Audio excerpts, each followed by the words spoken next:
गुरुजी, प्रश्न है दिनेश दास जी का। योगी जी को प्रणाम। आत्मा के 6 शरीरों के बारे में बताने की कृपा करें। स्थूल, सूक्ष्म, कारण, महाकारण, कैवल्य, हंस, विज्ञान देह। क्या आत्मा इनसे अलग है? दिनेश दास जी, आपने जिन शरीरों के नाम लिए जी, ये और आत्मा के विषय में आप पूछ रहे हैं कि क्या इनसे अलग है। मैंने अपने ढेरों वीडियो में और किताबों में स्पष्ट लिखा है, या आप कहीं भी आध्यात्मिक पुस्तकें पढ़ें या संत पुरुषों से आप प्रवचन में सुने, तो कहा जाता है आत्मा निर्गुण ब्रह्म का अंश है, अर्थात आत्मा चेतन तत्व है।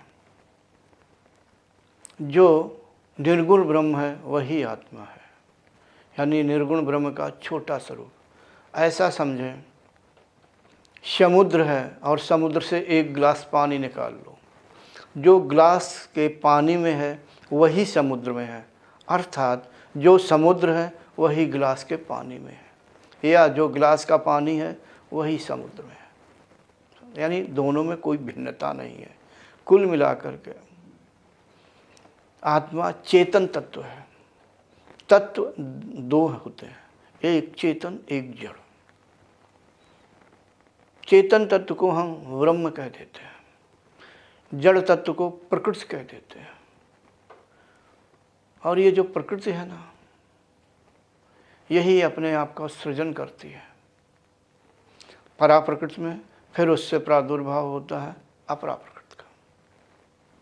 तो मैं मार्गदर्शन करते समय मैं बता देता हूँ कि अपरा प्रकृति अब 3 स्वरूपों में और 3 अवस्थाओं में अपना सृजन करती है।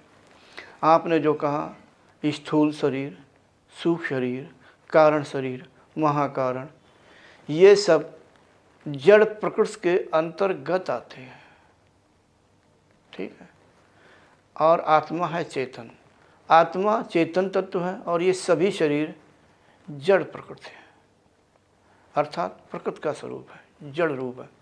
कुल मिलाकर के आपस में भिन्नता है, मगर अब इससे ज़्यादा आगे की बात ना कहिए, नहीं तो तत्व ज्ञान में ये है कि सर्वत्र ब्रह्म ही है, ब्रह्म के सिवा यहाँ कुछ भी नहीं है। ये शब्द तब कहा जाता है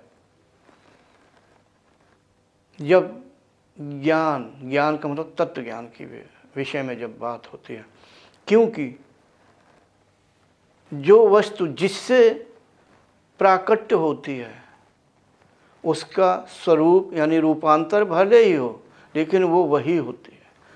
अर्थात ब्रह्म से प्रकृति का प्राकट्य हुआ तो वो भी ब्रह्म समान ही मानी जाती है, लेकिन एक सामान्य रूप से समझाने की दृष्टि से हम बता रहे हैं ये शरीर जड़ प्रकृति के द्वारा बने हुए होते हैं। आत्मा चेतन तत्व है, दोनों आपस में भिन्न हैं, ठीक है। तो पता नहीं आप और क्या समझना चाहते थे। Thanks for watching.